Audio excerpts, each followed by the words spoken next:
तुम एक माइक्रोस्कोपिक जहाज में बैठ के किसी लिविंग ऑर्गेनिज्म के अंदर सफर कर रहे हो। जैसे ही तुम अंदर दाखिल होते हो, सबसे पहली चीज जो नजर आती है वो एटम्स हैं। हाँ, वही छोटे छोटे पार्टिकल्स जिन्होंने पूरी दुनिया बनाई है। अब सोचो कि एटम खुद भी खाली नहीं होता, इसके अंदर भी और छोटे पार्टिकल्स होते हैं, जैसे इलेक्ट्रॉन्स, प्रोटॉन्स और न्यूट्रॉन्स। जैसे क्लास में हर बच्चा डिफरेंट होता है, वैसे ही हर एटम की खासियत उन पार्टिकल्स की अरेंजमेंट पर डिपेंड करती है। अब इंटरेस्टिंग बात यह है कि नेचर में ऐसे 100 से ज्यादा एलिमेंट्स पाए जाते हैं, लेकिन हमारी जिंदगी के लिए सिर्फ 16 एलिमेंट्स अहम समझे जाते हैं, और उनमें से भी सिर्फ 6 यानी carbon C, hydrogen H, oxygen O, nitrogen N, sulphur S और फास्फोरस P को बेसिक बायो एलिमेंट्स कहा जाता है। ये ऐसे ही हैं जैसे किसी रेसिपी में मेन इंग्रेडिएंट्स, अगर ये ना हो तो डिश ही ना बने। ये तमाम एटम्स मिलके मॉलिक्यूल्स बनाते हैं, और जब यही मॉलिक्यूल्स स्पेसिफिक तरतीब में जमा होते हैं तो वो सेल का स्ट्रक्चर बनाते हैं। सेल से तो आप वाकिफ ही होंगे, ये जिंदगी की तामीर का बुनियादी हिस्सा होता है। तो बेसिकली जिंदगी का सारा निजाम छोटे से एटम से शुरू होकर पूरे ऑर्गेनिज्म तक जाता है। ये एक जबरदस्त मिसाल है कि किस तरह छोटी चीजें जब मुनज़्ज़म तरीके से इकट्ठी हों तो कुछ हैरत अंगेज बना सकती हैं।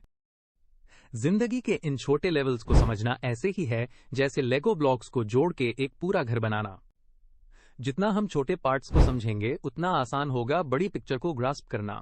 साइंस हमें ये सिखाती है कि कम्प्लेक्सिटी का आगाज हमेशा सिंप्लिसिटी से होता है। क्यूरियस रहो, एक्सप्लोर करते रहो। जरा क्लास से हटकर एक लम्हे के लिए माइक्रोस्कोपिक दुनिया में झांकते हैं। वो दुनिया जो इतनी छोटी है कि हम उसे नेकेड आई से देख भी नहीं सकते, लेकिन यही छोटे छोटे पार्टिकल्स मिलकर हमारी लाइफ को पॉसिबल बनाते हैं। अब सोचो, अगर आपने कभी लेगो टॉयज के साथ खेला है तो आपको पता होगा कि बहुत छोटे छोटे लेगो ब्लॉक्स मिलकर एक बड़ा स्ट्रक्चर बनाते हैं। कुछ ऐसा ही सिस्टम हमारे जिस्म के अंदर मॉलिक्यूल्स के साथ होता है। एटम्स यानी सबसे बेसिक यूनिट्स जब आपस में जुड़ते हैं तो वो मॉलिक्यूल्स बनाते हैं।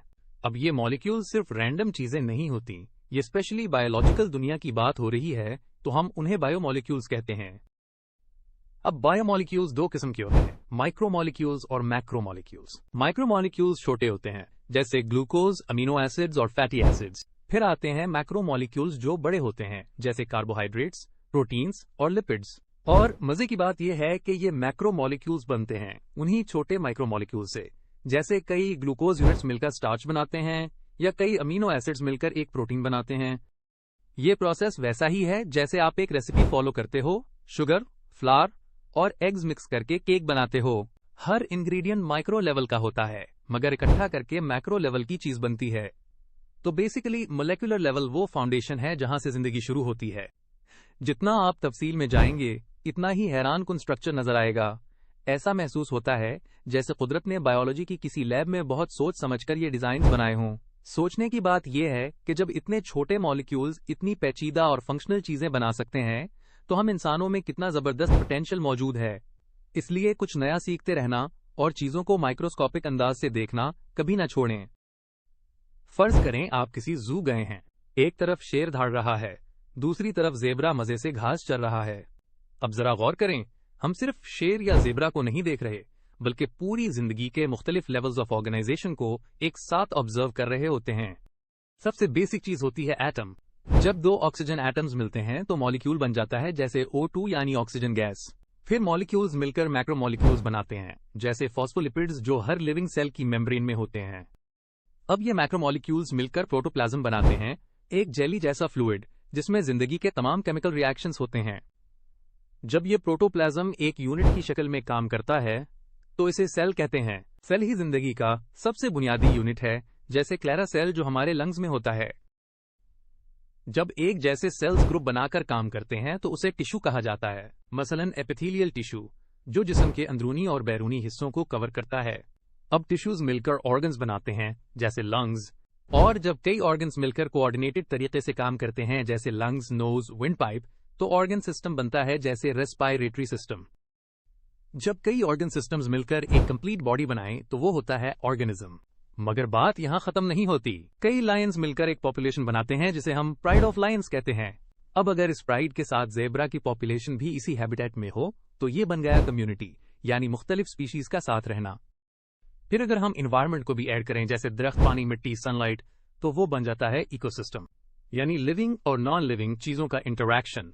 और फाइनली जब हम तमाम इकोसिस्टम्स को ग्लोबल लेवल पर देखें तो वो बायोस्फीयर बनती है, यानी पूरी जमीन पर जिंदगी का निजाम। एक और दिलचस्प पहलू टैक्सोनॉमिक लेवल का है। इसमें सबसे छोटा यूनिट होता है स्पीसीज, यानी वो ऑर्गेनिजम्स जो मॉर्फोलॉजिकल तौर पर एक जैसे हों और आपस में ब्रीड करके फर्टाइल ऑफस्प्रिंग पैदा कर सकें। जैसे तमाम पंथेरा लियो यानी लायंस वो एक स्पीसीज हैं। तो अगली बार जब आप जू जाएं या कोई नेशनल जियोग्राफिक डॉक्यूमेंट्री देखें, सिर्फ एनिमल्स ना देखें, बल्कि सोचें कि हर लायन, ज़ीब्रा या ट्री किसी बड़े सिस्टम का हिस्सा है और हम भी एक हैरत अंगेज बायोस्फीयर का हिस्सा हैं। फर्ज करो तुम एक पार्क में बैठे हो, सामने एक दरख्त है और उस पर बहुत सारे तोते बैठे हुए हैं। एक ही किस्म के तोते एक ही जगह पर रहते हैं, खाते पीते हैं और शोर मचाते हैं। इस ग्रुप को हम कहते हैं तोतों की पॉपुलेशन। यहाँ पॉपुलेशन का मतलब है एक ही स्पीशीज के जितने इंडिविजुअल्स एक जगह पर रह रहे हों। जैसे कि तमाम तोते एक हैबिटेट में, यही है पॉपुलेशन लेवल। लेकिन अब जरा सोचो, इस दरख्त पर सिर्फ तोते ही नहीं बल्कि कौवे भी बैठे हैं, कुछ मैना भी हैं और शायद कोई चिड़िया भी अपनी फैमिली के साथ बैठी है। अब यहाँ मुख्तलिफ स्पीशीज के परिंदे एक ही जगह रह रहे हैं। इसे हम कहते हैं कम्युनिटी। मतलब जब मुख्तलिफ किस्म के जानवर या पौधे एक ही हैबिटेट में एग्जिस्ट करते हैं तो वो कम्युनिटी बनाते हैं। मगर जिंदगी सिर्फ लिविंग ऑर्गेनिजम्स पर नहीं चलती। ये जितने भी परिंदे हैं उन्हें सांस लेने के लिए ऑक्सीजन की जरूरत है, पानी चाहिए, सूरज की रोशनी चाहिए और जब वो सांस लेते हैं तो वापस कार्बन डाइऑक्साइड छोड़ते हैं। ये गिव एंड टेक जो लिविंग और नॉन लिविंग चीजों के दरमियान हो रहा होता है, जैसे हवा, पानी और मिट्टी, उसे कहा जाता है इकोसिस्टम या इकोलॉजिकल सिस्टम। यहाँ हर जानदार किसी न किसी तरह एनवायरनमेंट पर डिपेंड करता है और एनवायरनमेंट भी इन जानदारों से इफेक्ट होता है। ये बैलेंस बड़ा इंटरेस्टिंग होता है। और अब अगर हम जमीन के सारे इकोसिस्टम्स को इकट्ठा देखें, forests, oceans, deserts, polar regions, जहां कहीं भी लाइफ पॉसिबल है, तो उस सब को मिलाकर हम कहते हैं बायोस्फीयर। बायोस्फीयर मतलब वो पार्ट ऑफ अर्थ जहां जिंदगी एग्जिस्ट करती है। मतलब सिर्फ इंसान नहीं बल्कि बैक्टीरिया से लेकर ब्लू व्हेल्स तक और छोटी सी घास से लेकर डेंस जंगल तक सब कुछ बायोस्फीयर का हिस्सा है। सोचो कितना अमेजिंग है कि हम सब इंटरकनेक्टेड हैं। एक छोटा सा परिंदा, एक दरख्त, वही ट्री पर रहने वाली बर्ड कम्युनिटी, उसका एनवायरनमेंट, वो सारा इकोसिस्टम और फिर पूरी दुनिया बायोस्फीयर। इल्म हमें ये समझने में मदद देता है कि कुदरत का ये निजाम कितना फाइनली ट्यून्ड है। तो क्यों ना हम थोड़ा और क्यूरियस हों कि ये सब कैसे काम करता है। अब हम इस टॉपिक का खुलासा देखते हैं।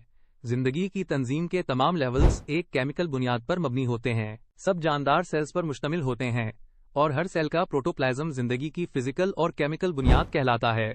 सादा अल्फाज में मैटर का बुनियादी यूनिट होता है एटम, जो इलेक्ट्रॉन्स, प्रोटॉन्स और न्यूट्रॉन्स से मिलकर बनता है। कुदरत में 100 से ज्यादा एलिमेंट्स पाए जाते हैं, जिनमें से 16 बायो एलिमेंट्स होते हैं जो जिंदगी के लिए जरूरी होते हैं।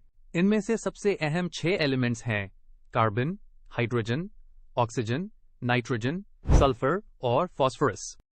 एटम्स आपस में मिलकर मॉलिक्यूल्स बनाते हैं और जब मॉलिक्यूल्स किसी सेल का हिस्सा होते हैं तो उन्हें बायोमॉलिक्यूल्स कहा जाता है। बायोमॉलिक्यूल्स दो तरह के होते हैं, माइक्रोमॉलिक्यूल्स जैसे ग्लूकोज और अमीनो एसिड्स और मैक्रोमॉलिक्यूल्स जैसे प्रोटीन्स और कार्बोहाइड्रेट्स। ये मॉलिक्यूल्स मिलकर प्रोटोप्लाज्म बनाते हैं जो फंक्शनल यूनिट यानी सेल बनाता है। फिर कई सेल्स मिलकर टिश्यूज बनाते हैं। टिश्यूज ऑर्गन्स में ऑर्गेनाइज होते हैं और ऑर्गन सिस्टम्स में काम करते हैं, जैसे रेस्पिरेटरी सिस्टम।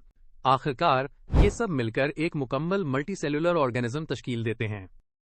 उसके बाद पॉपुलेशन लेवल आता है, जहां एक ही स्पीशीज के ऑर्गेनिजम्स एक हैबिटेट में रहते हैं, जैसे दरख्त पर रहने वाले पैरट्स की पॉपुलेशन। मुख्तलिफ स्पीशीज की पॉपुलेशंस मिलकर कम्युनिटी बनाती हैं, जैसे परिंदों की मुख्तलिफ इकसाम एक ही दरख्त पर रहती हों। कम्युनिटी जब एनवायरनमेंट से इंटरेक्शन करती है तो वो इकोसिस्टम बन जाता है। जमीन पर मौजूद तमाम इकोसिस्टम्स बायोस्फीयर को तश्कील देते हैं। तो देखो, हमारी जिंदगी एक बहुत शानदार हायरार्किकल सिस्टम पर बनी हुई है, एटम से लेकर बायोस्फीयर तक। ये वाकई हैरत अंगेज है कि कुदरत हर चीज को कितनी खूबसूरती से आपस में जोड़ती है। क्वेश्चन 1, जिंदगी का बुनियादी केमिकल और फिजिकल यूनिट क्या है? Option A atom, option B tissue, option C protoplasm, option D organ. Answer 1 option C protoplasm. Question 2, इनमें से कौन सा एक मैक्रोमॉलिक्यूल है? Option A glucose, option B amino acid, option C fatty acid, option D protein. Answer 2 option D protein. Question 3, एक ecosystem किन चीजों से बनता है? Option A only animals, option B only plants, option C community and environment, option D tissues and organs. Answer 3, option C, community and environment.